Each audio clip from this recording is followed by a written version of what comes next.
عالم کے اندر انسان کو پتہ چلتا ہے کہ بدل میں آج مجلس میں بیٹھا ہوں تو اس کا دنیا میں مجھے کیا ملے گا۔ بہت بڑے عالم دین تھے اور بہت اہل تقوی اور اہل ورع تھے، ان کا انتقال ہو گیا۔ دوسرے عالم دین نے دیکھا کہ مجلس ہو رہی ہے، خواب میں دیکھا کہ وہ عالم دین ان کا انتقال ہو گیا ہے، وہ جانتے ہیں لیکن مجلس کے باہر دروازے پہ کھڑے ہوئے ہیں۔ تو ان سے پوچھا کہ آپ کا تو انتقال ہو گیا ہے، آپ یہاں کیا کرنے آئے؟ تو کہا میں جب یہ مجلس ہوگی لوگ گریہ کریں گے تو میں ان کے آنسوؤں کو جمع کرنے آیا ہوں۔ کہا کیوں؟ کہا اس عالم میں آنسو نہیں ہے۔ کیوں؟ کیونکہ اس عالم میں آنسو کا نتیجہ ہے، آنسو نہیں ہے۔ جو آنسو ہے وہ اسی عالم کے اندر ہے، یعنی جو آپ رو رہے ہیں یہ اسی عالم میں، نتیجہ وہاں آپ کو ملے گا۔ جو سجدہ اس عالم میں ہے اس عالم میں سجدہ نہیں ہے، اس عالم میں تو ریوارڈ ہے۔ اب آپ اپنی زندگی کیسی گزارتے ہیں؟ بعض اوقات انسان تھوڑی سی دیر کے لیے انسان اپنی آخرت کا سودا کر بیٹھتا ہے، ذرا سی گناہ کی لذت کے لیے انسان اپنی قبر کا عذاب جو ہے وہ خرید لیتا ہے۔ آپ کے سامنے قبر میں عذاب ہوتا نہیں ہے، قبر میں عذاب ہم خود لے کے جاتے ہیں، قبر میں تاریکی ہم خود لے کے جاتے ہیں۔ قبر ہماری اپنی ہے، قبر وہی ہے۔ مثال کے طور پر آپ نے کسی سوسائٹی میں پلاٹ خریدا اور اس کے بعد آپ نے اس کی کنسٹرکشن شروع کر دی۔ اب آپ 2 سال بعد وہاں گئے تو آپ نے کیا دیکھا؟ بھئی یہاں تو صرف در و دیوار کھڑے ہوئے ہیں، یہاں تو پینٹ ہی نہیں ہے، یہاں تو الیکٹریسٹی نہیں ہے۔ تو آپ بولیں گے اس سے ٹھیکیدار سے کہ بھائی یہ کیا بنایا تم نے؟ تو کہا بھئی جو آپ نے مجھے پیسے دیے تھے میں نے جتنا بنا سکتا تھا، آپ نے 2 سال میں جو مجھے دیا میں نے وہی بنایا۔ عزیزان محترم، جب ہم مریں گے یا جب ہم قبر میں جائیں گے پہلی رات تو جو بھی بہرحال ہمارے ساتھ ہونا ہے، تو اب انسان بولے کہ بھائی یہ کیا ہے؟ عزیزان محترم، جو بھیج رہے ہیں وہی ہے، اور کسی کو یہ نہیں پتا کہ ہم نے کب قبر میں جانا ہے۔ کیا ہمیں یقین ہے کہ ہم یہاں سے مسجد سے باہر یا امام بارگاہ سے باہر نکل کر زندہ رہیں گے؟ نہیں، لیکن اس کے باوجود ہم زندہ ایسے ہیں جیسے ہم نے مرنا ہی کبھی نہیں ہے۔ مولا متقیان ارشاد فرماتے ہیں کہ تعجب ہوتا ہے مجھے شخص پر کہ زندہ ایسے ہے جیسے کبھی مرنا ہی نہیں ہے، اور جب مرتا ہے تو ایسے جیسے کبھی زندہ تھا ہی نہیں۔ ہمارا مسئلہ یہی ہے کہ ہم جب یہاں سے اٹھیں تو انسان کو پتا ہو کہ میری، مثلا کسی کو یہ پتا چل جائے کہ یہ رات اس کی آخری رات ہے تو وہ کیسی عبادت کرے گا؟ وہ سر سجدے سے نہیں اٹھائے گا۔ آیت اللہ شیرازی جو بہت بڑے نجف کے عالم دین تھے، ان سے کسی نے بولا کہ اگر آپ کو پتہ چل جائے کہ 1 ہفتے بعد آپ کا انتقال ہو جائے گا آپ کیسے زندگی گزاریں گے؟ کہا کیسے نہیں، جیسے ہے ویسے ہی۔ کہا کیوں؟ کہا میں روز زندگی ایسے گزارتا ہوں کہ مجھے روز مرنا ہے۔ عزیزان محترم، تو یہاں بہرحال کلام جو ہے وہ اہل بیت سے جو ہے وہ مجلس کو منور کریں۔ امام جعفر صادق علیہ السلام ارشاد فرماتے ہیں اللہ بہرحال حدیث تو لانی ہے کچھ حصہ آپ کی خدمت میں کہ امام سے کسی نے پوچھا کہ مولا آپ اپنی صبح کیسے کرتے ہیں، یعنی آپ اپنا دن کیسے گزارتے ہیں؟ تو امام فرماتے ہیں کہ میں اپنی صبح ایسے کرتا ہوں، اپنا دن ایسے گزارتا ہوں کہ مجھے پتا ہے کہ جو رزق اللہ نے میرے لیے لکھا ہے وہ مجھے ہی ملنا ہے، تو میں اس کی پریشانی میں دن نہیں گزارتا۔ وہ کالا امام صادق ہے کہ جو رزق تمہارے لیے خدا نے لکھا ہے وہ تمہیں ہی ملنا ہے، وہ کوئی اور لے نہیں سکتا۔ لیکن انسان اتنا بے صبرہ ہے کہ جو اس نے زندگی میں خدا نے اس سے وعدہ کیا ہے اس خدا کے وعدے پہ اس کو یقین نہیں ہے۔ ایک اور حدیث میں امام فرماتے ہیں کہ جب تمہیں پتہ ہے کہ دنیا فانی ہے تو پھر تمہیں دنیا کا غم کیوں ہے؟ آج ہمیں غم کس چیز کا ہے؟ دنیا کا ہے، رشتوں کا، چیزوں کے کھو جانے کا، زندگی کے کم ہو جانے کا۔ عزیزان محترم، اگر کوئی سرمایہ ہے تو وہ صرف اور صرف سہل عمل ہے، اور وہ ممکن نہیں ہے۔ صاحب کوئی کہے کہ بھئی میں محبت اہل بیت سے کرتا ہوں، نماز نہیں پڑھتا رہو، اس کا مطلب وہ محبت صحیح نہیں کرتا۔ یعنی جس امین کی نماز ایسی ہو کہ جو ہے وہ تیر جو ہے وہ حالت نماز میں نکالا جائے تو اس کے ماننے والے نماز نہ پڑھیں، جس حسین نے اپنا سر سجدے میں دیا ہو اور اس کے ماننے والے اپنے سر سجدوں میں نہ رکھیں تو اس نے اہل بیت کو مانا نہیں ہے۔ یعنی آپ ایام فاطمیہ آپ کے سامنے آنے والے ہیں، روایات جو ہے وہ بیان ہوتی ہے، اہل سنت کی منابوں کے اندر بھی ہے کہ جب وہ خاتون اول جب اپنے محراب میں نماز پڑھتی تھیں تو ہر نماز میں ان کے محراب سے ایک الگ نور آسمان کی طرف جاتا تھا۔ اب اگر ان کے ماننے والی خواتین عبادت نہ کریں، وہ خاتون کہ جہاں نابینا شخص گھر میں آئے اور وہ کہیں کہ بابا مجھے چادر پہننے دیں، تو کہیں بیٹا وہ تو نابینا ہے، تو کہا بابا وہ نہیں دیکھ سکتا، میں تو دیکھ سکتی ہوں۔ تو اگر اب ان کی ماننے والی خواتین حجاب نہ کریں تو مثلا آپ کیسے یہ کہیں گے کہ مثلا مجھے مرنے کے بعد ان کی شفاعت ملے گی؟ اگر آپ ان کی طرف سے دیکھیں تو وہ تو کریم ہے، وہ کریم ابن کریم، ان کے ہاں تو کوئی دشمن بھی گھر دروازے سے خالی نہیں گیا۔ لیکن آپ میں خود سوچیں کہ اگر ہم ان کی بارگاہ میں کھڑے ہوں گے تو ہم کیا پیش کریں گے؟ ہم بولیں گے ساری زندگی مجلس میں سنتے رہے، باتیں کرتے رہے، لیکن پھر بھی واجبات پہ عمل نہیں کیا۔ تو افسوس ہے کہ انسان اگر اپنی زندگی میں واجبات پہ عمل نہ کرے، اور وہ بھی اگر آپ کوشش کریں کہ ہم جتنی بھی عزیزان محترم نمازیں پڑھ لیں، عبادتیں کر لیں، یہ خدا جانتا ہے کہ پتہ نہیں کون سی نماز ہماری قبول ہے کہ نہیں ہے۔ امام سجاد علیہ الصلوۃ والسلام، درود بھیج دیں محمد وعلی آلہ۔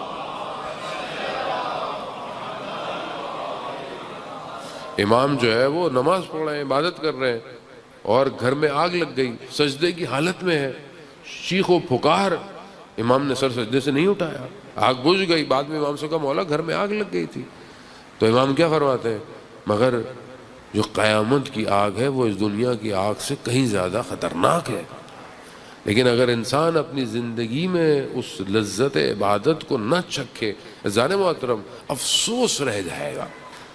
انسان کی زندگی گزر رہی ہے، خود میرے اپنے انسان بڑھاپے کی طرف ہے، انسان بہرحال میں خود جو ہے وہ انسان جو ہے وہ محاسن سفید ہو گئے، لیکن اگر انسان کی زندگی میں ایسی کوئی رات نہ آئی ہو جس میں وہ خدا کی بارگاہ میں مناجات کرتا ہو اور گریہ کرتا ہو، اس کی آنکھوں میں آنسو نہ آتے ہو، اس کی زندگی گزر گئی مگر اس نے 5 منٹ سجدہ نہ کیا ہو، تو انسان نے 70-80 سال زندگی میں کیا کیا کہ جب اپنے خالق جس کے پاس جانا ہے اس کے لیے سجدے کا اس کے پاس ٹائم نہیں ہے۔ جانے وہ یہ ایک حصہ ہے۔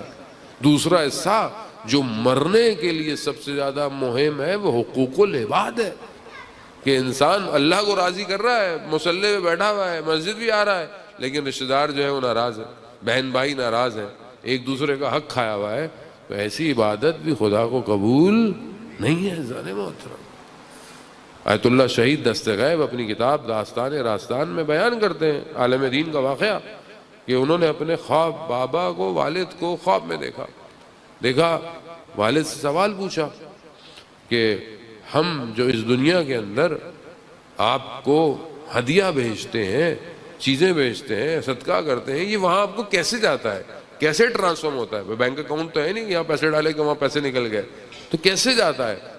کہا کہ بہرحال مثال دے سکتا ہوں، کیونکہ بہرحال وہ عالم کوئی اور ہے، نہ اس میں زمان ہے نہ اس میں مکان ہے، ایک ڈائلیوشنز ہے، ایک الگ ہے، یہ الگ ہے۔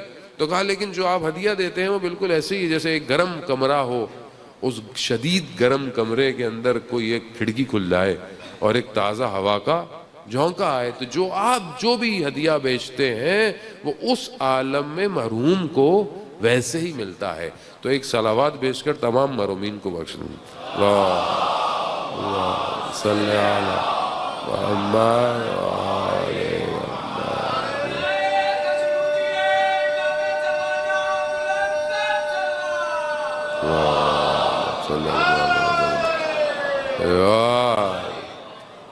بہرحال انہوں نے اپنے بابا سے پوچھا کہ اس عالم میں عذاب کیسے ہے۔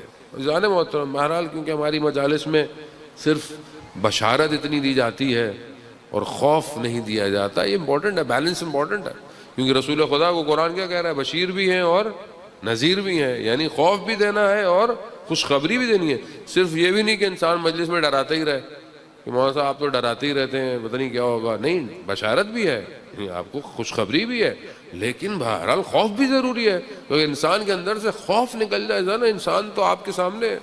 آج انسانیت میں خوف ختم ہو گیا ہے۔ اسرائیل کس طرح بچوں کو 5000 سے زیادہ بچے 40 دنوں کے اندر انہوں نے مار دیے، اور آپ دیکھیں کئی حکمرانوں کے اندر ان کو خوف ہی نہیں ہے کہ مرنا بھی ہے کہ نہیں ہے۔ لیکن اگر انسان کو خوف ہوتا ہے تو انسان سب سے پہلے جو ہے وہ اپنی زندگی کے اٹھنے والے قدموں کو صحیح کر دے۔ تو ان سے پوچھا کہ اس عالم میں عذاب کیسا ہے؟ تو ان کہا کہ بہرحال میں مثال دے سکتا ہوں کیونکہ اس عالم الگ ہے. کہا جیسے چاروں طرف پہاڑ ہوں اور تمہارے پیچھے بھیڑیے بھاگنا شروع ہو جائے, بھیڑیے بھی خطرناک والے, تو تم کہاں بھاگ سکتے ہو؟ کہا نہیں. کہا عذاب ویسا ہے. ذہن محترم, اس لیے قبر آسان نہیں ہے. لیکن آپ یہ دیکھیں کہ وہ ماں کہ جو 9 مہینے بچے کو اپنے پیٹ میں رکھتی ہے, چاہے ماں سے جتنی بھی لوگ محبت کرتے ہوں, ایک رات بھی وہ اولاد ماں کی قبر پہ نہیں بیٹھتی. کوئی بھی کسی کے ساتھ قبر میں جا کے سوتا نہیں ہے. وہ بھی انسان ایسے ہی ہے بہرحال انسان کو, لیکن اگر اچھی اولاد ہو تو کم از کم بعد میں کام نیک کر سکتی ہے. تو وہ کیونکہ عالم دین تھے تو انہوں نے اپنے بابا سے پوچھا کہ آپ کے ہونٹوں پہ زخموں کے نشان ہیں, یہ کیا ہے؟ تو کہا کہ کیونکہ میں عمر میں بڑا تھا آپ کی ماں سے, تو میں انہیں کچھ سخت جملوں سے پھکارتا تھا. بہرحال انسان زندگی میں عادی ہوتا ہے, انسان زبان کے تیر جو ہیں وہ سخت ہوتے ہیں اور انسان کو اندازہ نہیں ہوتا اپنی زندگی میں کسی کو غلط لفظ سے بولتا ہے. تو کہا ان کا دل دکھتا تھا, لیکن کیونکہ میں عمر میں بڑا تھا تو وہ کچھ کہتی نہیں تھی.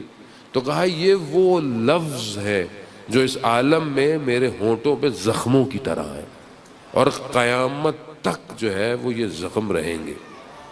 تو ہاں میں کچھ کر سکتا ہوں؟ کہا ہاں, اپنی والدہ سے کہیں کہ وہ مجھے معاف کر دے, حلال کر دے. ذہن محترم, بہرحال انسان زندگی میں یہی مشکلات ہیں. بعض اوقات انسان اپنی زندگی ایسے گزارتا ہے جیسے کہ مسئلہ یہی زندگی ہے, رشتہ داروں کے ساتھ, بہن بھائیوں کے ساتھ اختلاف, ایک دوسرے کو جملے کہہ دینا, ذرا سی بات پہ آپ دیکھیں ناراضگی ہو جاتی ہے فیملی کے اندر, اس نے یہ کہہ دیا, اس نے وہ کہہ دیا. یہ ساری چیزیں بہت چھوٹی ہیں. جب انسان کو پتا ہو کہ اس نے قبر میں جانا ہے, وہ ان چھوٹی چیزوں پہ دھیان نہیں دیتا, وہ بڑی نگاہ رکھتا ہے. لیکن افسوس کیونکہ ہم بہرحال انسان ہیں, مادے سے ہمارا رشتہ اتنا اٹیچ ہوا ہے کہ ہم چھوٹی چھوٹی باتوں میں, کبھی زمین کے ٹکڑوں پہ, کبھی تھوڑے سے پیسوں پر, کبھی کسی بات پر اتنے ناراض ہو جاتے ہیں کہ ہم اپنی قبر کو خراب کر دیتے ہیں. اور یہی وہ قبر ہے کہ جو بعد میں انسان کی زندگی کے لیے مشکلات کا سامنا کر دیتی ہے. جانے محترم, یہاں آپ بیمار ہو جائیں, مریض ہو جائیں, ہاسپٹل چلے جائیں, انجیکشن لگوا لیں, بدن کا اعضا خراب ہو جائے آپ کٹوا لیں, اس عالم میں کوئی آپریشن نہیں ہے, اس عالم میں کوئی ٹریٹمنٹ نہیں ہے, سوائے اس کے کہ اگر آپ نے کوئی باقت و صالحات کام کیا, یا اچھی اولاد کی تربیت کی, یا کوئی ایسا خیر کا کام کر کے چلے گئے. مشہور واقعہ آپ نے میسیجز میں دیکھا ہوگا, ایک شخص اپنے کارخانے جا رہا ہوتا ہے تو رستے میں اسے انگور ملتے ہیں, اچھے لگتے ہیں, اس کو پسند, اس نے وہ انگور لیے, ڈرائیور کہہ کے گھر بھیج دیتا ہے کہ میں دوپہر کو کھانے پہ آؤں گا تو کھا لوں گا. دوپہر کو وہ اپنے گھر کھانے پہ جاتا ہے, دسترخوان پہ سب کچھ ہوتا ہے سوائے انگوروں کے. تو پوچھتا ہے کہ بھئی انگور کہاں گئے؟ تو زوجہ کہتی ہیں بھئی آئے تھے, اچھے تھے, بچے کھا گئے, اور جو بچا تھا وہ میں کھا گیا. اسی حالت میں دسترخوان سے بغیر کھانا کھائے اٹھتا ہے, اپنا سامان اٹھاتا ہے, اپنی فائل, اپنی بینک سٹیٹمنٹ, سب کچھ, چیک بک اٹھاتا ہے, کہتے کہاں؟ خاموش چلا جاتا ہے. رات کو دیر سے واپس آتا ہے, کہاں چلے گئے تھے؟ کہا میں نے یہ سوچا کہ جو گھر والے میرے لیے 4 انگور کے دانے نہیں رکھ سکتے, وہ مرنے کے بعد میرے لیے کیا کریں گے. تو کہا میں نے جاتے ہی اپنے وکیل کو بلایا, میں نے ایک زمین خریدی اور جو ہے وہ کنسٹرکٹر کو بلایا اور اپنے سامنے نقشہ اور بنیاد کھدوا کر کے میں ایک مسجد بنا جاؤں کہ تاکہ میرے مرنے کے بعد کم از کم میرے لیے یہ ساما میری قبر میں جاتا رہے.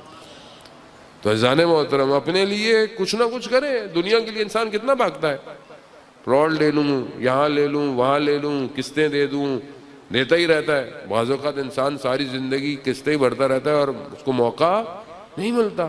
لیکن آخرت کے لیے کتنی قسطیں بھیج رہے ہیں ہم؟ کیا ڈیلی کوئی ایسا کام ہے جو صرف میری قبر کے لیے؟